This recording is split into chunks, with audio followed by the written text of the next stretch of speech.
Once again, welcome you all to Physics Vidyapeeth, the Advanced Learning Institute of Physics and Technology, and I am Anand Awasthi. Today I am going to discuss you about the electromagnetic wave equation in free space. So electromagnetic wave equation in free space में find करने के लिए पहले हमें Maxwell equations के बारे में समझना होगा और फिर मैक्सवेल इक्वेशंस जो है उनको फ्री स्पेस के लिए हमें निकालना पड़ेगा और फिर उसके बाद में हम उन मैक्सवेल इक्वेशंस की हेल्प से electromagnetic wave equation in free space को फाइंड करेंगे। तो चलिए सबसे पहले हम लोग लिखते हैं मैक्सवेल इक्वेशंस। तो मैक्सवेल की जो 4 इक्वेशन थी हम उनको लिखते हैं एक एक करके।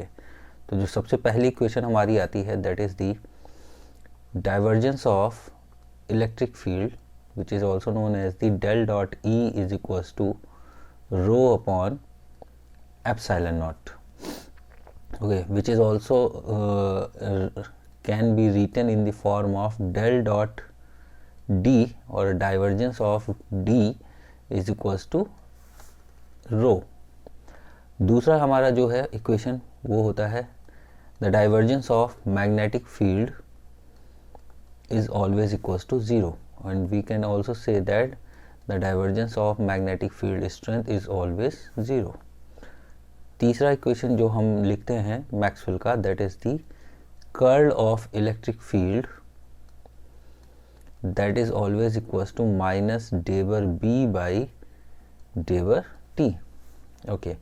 और फोर्थ इक्वेशन हमारा जो आता है वो फोर्थ इक्वेशन आता है that curl of magnetic field strength H is equals to J plus JD. ये दो टर्म हमारे इसमें आते हैं, ठीक है। तो this is the Maxwell equation. Now for free space, now for free space.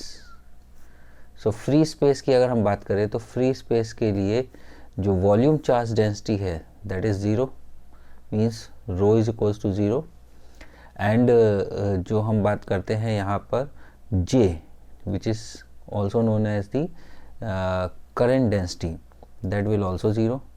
Epsilon जो है वो हमारा एप्सिलॉन नॉट के फॉर्म में रिप्रेजेंट होगा और जो म्यू है that will be also represent in the form of mu naught. तो ये चारों को हम अप्लाई करेंगे ऊपर दी गई 4 मैक्सवेल इक्वेशंस में। So now Maxwell equation for free space. Now Maxwell's equation for free space, so free space के लिए मैक्सवेल इक्वेशन क्या हो जाएंगी हमारी, दैट विल बी, सबसे पहली इक्वेशन तो हमारी यहाँ पर आ जाएगी del dot E which is known as the divergence of electric field, 0 हो जाएगा हमारा। दूसरा इक्वेशन क्या आ जाएगा यहाँ पर, दूसरा इक्वेशन हमारा आ जाएगा डाइवर्जेंस ऑफ मैग्नेटिक फील्ड, वो भी हमारा क्या होता है 0 होता है, ठीक है। तीसरा इक्वेशन जो हमारा आएगा वो क्या आ जाएगा, the curl of electric field, the curl of electric field that will be equals to minus डेबर बी बाई डेबर टी। और जो चौथा इक्वेशन हमारा आएगा वो क्या आ जाएगा, the curl of magnetic field strength is equals to JD। और JD को हम थोड़ा सा सॉल्व करके लिखेंगे तो ये हमारा हो जाता है डेबर D बाई डेबर T। तो ये 4 इक्वेशंस हैं जिन इन चारों इक्वेशंस की हेल्प से हम electromagnetic wave equation for free space को फाइंड करेंगे। Now we are talking about the electromagnetic wave, means electromagnetic wave have electric field and magnetic field. तो इट मीन्स हम यहाँ पर एक इक्वेशन निकालेंगे इलेक्ट्रिक फील्ड के लिए और एक इक्वेशन निकालेंगे मैग्नेटिक फील्ड के लिए। तो जब हम इलेक्ट्रिक फील्ड के लिए इक्वेशन निकालेंगे तो इक्वेशन नंबर 3 को यूज़ करेंगे और जब मैग्नेटिक फील्ड के लिए निकालेंगे तो हम इक्वेशन नंबर 4 को यूज़ करेंगे। बाकी जो दोनों को सॉल्व करने का प्रोसेस है वो बिल्कुल सेम होगा। चलिए तो देखते हैं। तो इट मीन्स यहाँ पर इलेक्ट्रोमैग्नेटिक वेव हमारे जो है वो 2 टर्म में अप्लाई होंगे। तो यहाँ लिखेंगे electromagnetic wave in term of E, और सेकंड वाला हमारा क्या हो जाएगा, electromagnetic wave in term of H। तो ये दो टर्म हैं, इलेक्ट्रिक फील्ड का टर्म और H का टर्म। तो दोनों के लिए हम सॉल्व करेंगे। तो पहले लेते हैं हम किसके लिए, electromagnetic wave in term of E। Electromagnetic wave in term of E। तो जब हम E के टर्म में यहाँ पर लेंगे तब देखो हमें यहाँ पर क्या मिलेगा। सो E के टर्म में सॉल्व करने के लिए हमने बताया था इक्वेशन नंबर थर्ड लेंगे। So we know that equation number third is the curl of electric field is equals to the minus dB by dT। Okay, now what we will do, now we will take the curl on both sides। now take curl on both side। Okay, अभी curl ले लेते हैं जरा यहाँ पर। तो क्या हो जाएगा, ये हमारा हो जाएगा curl of del cross E is equals to curl of डेबर B बाई डेबर T, और यहाँ पर आ जाएगा माइनस का साइन। ओके, सो अगर यहाँ पर हम देखें तो ये कंडीशन हमको दिख रही है, this is the product of three vector quantities. So जब थ्री वेक्टर क्वांटिटीज का प्रोडक्ट होता है, और कौन सा प्रोडक्ट, क्रॉस प्रोडक्ट, तो वहाँ पर वो हम सॉल्व करते हैं 132 माइनस 123 के फॉर्म में। तो उसको डिफाइन करने के लिए 132 माइनस 123 यहाँ पर हमने 1 2 3 के फॉर्म में ऊपर लिख लिया। This is the first, this is the second term and this is the third term. Now इसको हम लोग अप्लाई करते हैं इसके अकॉर्डिंग में।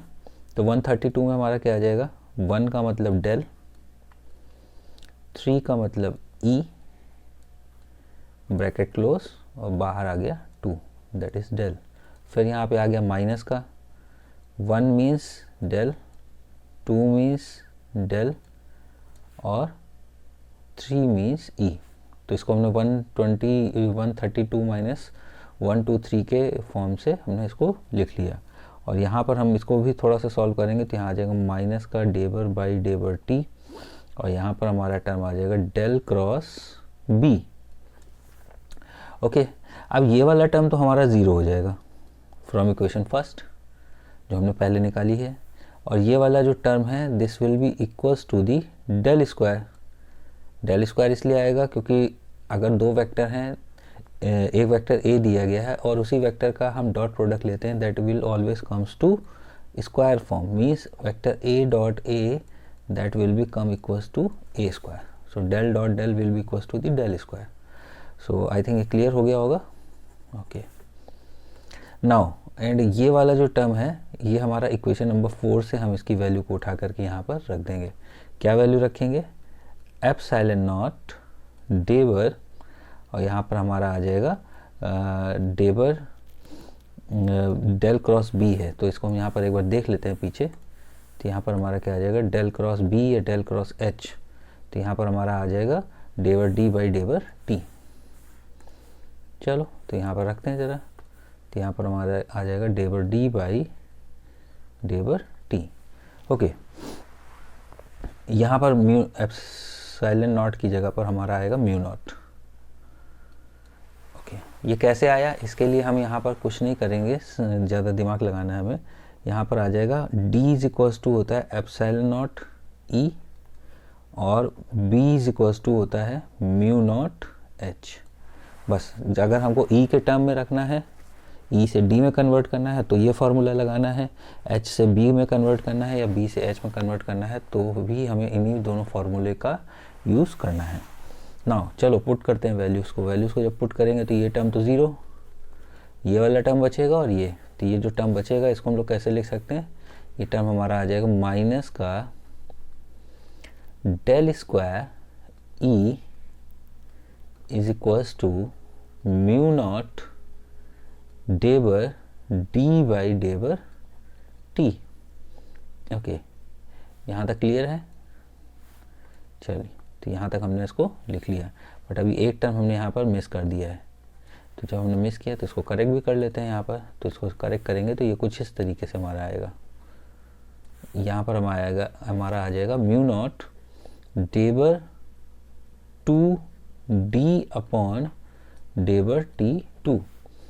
ओके, d की वैल्यू रखेंगे जैसे पहले डिस्कशन किया था, तो यहाँ पे आ जाएगा एप्सिलॉन नॉट म्यू नॉट डेबर 2e अपॉन डेबर t2। ये माइनस का साइन, ये माइनस और ये माइनस कैंसिल आउट हो जाएंगे, तो यहाँ पर हमारा आ जाएगा del square E is equals to mu naught epsilon naught डेबर 2e अपॉन डेबर t2।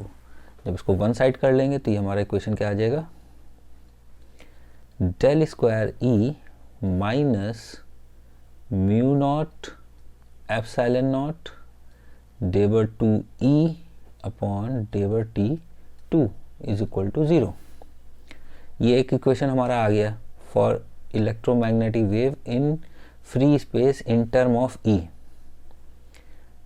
अब ये वाले फंक्शन को हम लोग 1/c² लिख सकते हैं, तो यही अबव इक्वेशन हमारी क्या हो जाएगी, del square E minus 1/c² डेबर 2e अपॉन डेबर t2 इज इक्वल्स टू 0। तो ये हमारी आ गई electromagnetic wave in free space in term of E. Okay, now same procedure apply करेंगे किसके लिए, बी के लिए, मैग्नेटिक फील्ड बी या एच के लिए। तो अब सेकंड वाला ऑप्शन लेके चलते हैं। Now electromagnetic wave in term of H. तो इन टर्म ऑफ एच के लिए हम लोग कौन सा इक्वेशन लेके चलेंगे, मैक्सवेल का फोर्थ इक्वेशन। सो मैक्सवेल का फोर्थ इक्वेशन हमारा होता है del cross H is equals to J D, और जे डी को हम लोग क्या लिख सकते हैं, डेबर डी बाई डेबर टी।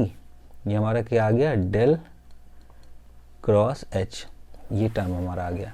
अब इसके बाद हमने क्या किया था, इसके बाद हम लोगों ने कर्ल लिया था, तो now take the curl on both side. Now take the curl on both side. अगर आप ध्यान से देखोगे तो पूरा का पूरा डेरिवेशन एज इट इज़ वैसे ही चल रहा है। और फ्री स्पेस के लिए अगर आपको समझ में आ गया तो कंडक्टिंग मीडिया के लिए अगर आप जो है वो आराम से इसको अप्लाई कर सकते हो, नॉन कंडक्टिंग के लिए भी अप्लाई कर सकते हो, प्रोसीजर सेम होगा इसका। चलिए, तो अभी यहाँ पर कर्ल लेते हैं, तो कर्ल लेंगे तब क्या आ जाएगा हमारा यहाँ पर, तो यहाँ पर कर्ल लेने पे आ जाएगा हमारा curl of del cross H is equals to, जो हमारा बचा हुआ टर्म है वो क्या आ जाएगा यहाँ पर, डेबर डी बाई डेबर T is equals to del cross डेबर डी बाई डेबर टी। चलिए, तो यहाँ तक तो क्लियर हो गया होगा। ओके, तो अभी क्या करेंगे, हम यहाँ पर इसको सॉल्व करेंगे। तो पहले तो ये तीन वेक्टर क्वांटिटीज़ है हमारी, तो इसमें हम कौन सा रूल लगा देंगे, 132 माइनस 123 का। तो जब इसको रखेंगे तो सॉल्व करने पे यहाँ पे हमारा आ जाएगा डेल डॉट एच, यहाँ पर आ जाएगा हमारा del minus del dot del, एक ब्रैकेट में और बाहर एच इज इक्वल्स टू डेबर बाई डेबर टी, और यहाँ पर आ जाएगा डेल क्रॉस डी। तो अब डेल क्रॉस डी हमारा आ गया। अब इसको हम लोग यहाँ पे सॉल्व करते हैं, देखते हैं क्या आता है आगे। सो ये वाला टर्म तो अब हमारा 0 हो जाएगा। ओके, और इस वाले टर्म की जगह पर हम लोग क्या लिख सकते हैं, डेल स्क्वायर, जो पहले अभी डिस्कशन किया था। और यहाँ पर जो टर्म है डेल डॉट डी, तो बेसिकली हमारा जो टर्म है डेल क्रॉस ई लिखा हुआ है, तो डेल क्रॉस ई का मतलब कर्ल ऑफ इलेक्ट्रिक फील्ड, और कर्ल ऑफ इलेक्ट्रिक फील्ड हमेशा किसके बराबर होता है, that is minus epsilon naught डेबर बी बाई डेबर टी। तो अब यहाँ पर हमारा जो है वो एक टर्म और ऐड ऑन हो जाएगा एप्सिलॉन नॉट का। तो ये पूरा का पूरा टर्म जो हमारा है वो कुछ इस तरीके से लिखा जाएगा। इसको यहाँ पर लिखेंगे तो यहाँ पर ये वाला टर्म जो आएगा that will be equals to minus epsilon naught d by B by d by t. चलो सॉल्व करते हैं। तो यहाँ पर सॉल्व करेंगे तो ये तो पूरा टर्म ज़ीरो हो गया हमारा, तो बचेगा कि यहाँ पर माइनस का del square H is equals to minus डेबर बाई डेबर टी, और यहाँ पर हमारा आ जाएगा एप्सिलॉन नॉट डेबर बी बाई डेबर टी। ओके, इसको थोड़ा सा अरेंज करते हैं तो यहाँ पर भी हमारा आ जाएगा माइनस का एप्सिलॉन नॉट डेबर टू बी बाई डेबर T two del square H. अब यहाँ पर एक फंक्शन जो है वो हमारा एच का आ रहा है, दूसरा बी का आ रहा है, तो दोनों को हमें एच में या बी में कन्वर्ट करना है। तो we have to find the electromagnetic field in terms of H. तो एच में फाइंड करने के लिए हम बी को एच में कन्वर्ट करेंगे। तो इसमें हम क्या करेंगे, दोनों साइड में म्यू नॉट का मल्टीप्लाई करते हैं। तो यहाँ पर जब मल्टीप्लाई करेंगे तो यहाँ पर हमारा क्या आ जाएगा, म्यू नॉट एप्सिलॉन नॉट डेबर टू, और ये टर्म हमारा एच में कन्वर्ट हो जाएगा और यहाँ पर आ जाएगा डेबर टी टू, बिकॉज बी बराबर क्या होता है, म्यू नॉट एच। तो बी बराबर म्यू नॉट एच रखेंगे, म्यू नॉट को बाहर निकाल लेंगे तो ये टर्म पूरा का पूरा एच में हमारा कन्वर्ट हो जाएगा। तो अब यहाँ पर हमारा क्या आ गया, डेल स्क्वायर एच बराबर दिस फंक्शन। तो इसको अरेंज कर लेते हैं। तो अरेंज करेंगे तो यहाँ पर हमारा क्या आ जाएगा, del square H minus mu naught epsilon naught डेबर टू एच अपॉन डेबर T two is equals to 0। अब 1 अपॉन एक, तो ये इक्वेशन हमारी बन गई एच के टर्म में, और इसी को हम थोड़ा सा और सॉल्व करेंगे तो यहाँ पर हमारा जो टर्म इक्वेशन आ जाएगा वो क्या आ जाएगा, सी के टर्म में आ जाएगा। तो सी के टर्म में क्या आ जाएगा, यहाँ पर del square H minus 1 upon C square डेबर टू एच अपॉन डेबर T two is equals to 0। ये एक इक्वेशन हमारी और आ गई। तो ये हमारी इक्वेशन एक आ गई इन टर्म ऑफ ई और एक इन टर्म ऑफ एच। और ई और एच में क्यों आ रहा है, क्योंकि इलेक्ट्रोमैग्नेटिक वेव की बात कर रहे हैं। तो इलेक्ट्रोमैग्नेटिक वेव में इलेक्ट्रिक फील्ड भी होगा और मैग्नेटिक फील्ड। तो मैग्नेटिक फील्ड के लिए ये इक्वेशन हो गई और इलेक्ट्रिक फील्ड के लिए हम लोगों ने यहाँ पर ये इक्वेशन को डेवलप किया। So this is the electromagnetic wave equation in a free space. अब इसमें यहाँ पर जो इक्वेशन है, this is the second order differential equation. तो इसका सोल्यूशन भी हम लोग फाइंड कर सकते हैं, बट इसके सोल्यूशन की अभी रिक्वायरमेंट नहीं है यहाँ पर। अभी आगे कभी ज़रूरत लगेगी किसी टॉपिक में तो definitely I will make a video for you. So I think आपको ये वीडियो समझ में आ गया होगा। So thanks for watching. So please like and subscribe the physics Vidyapeeth. Bye bye.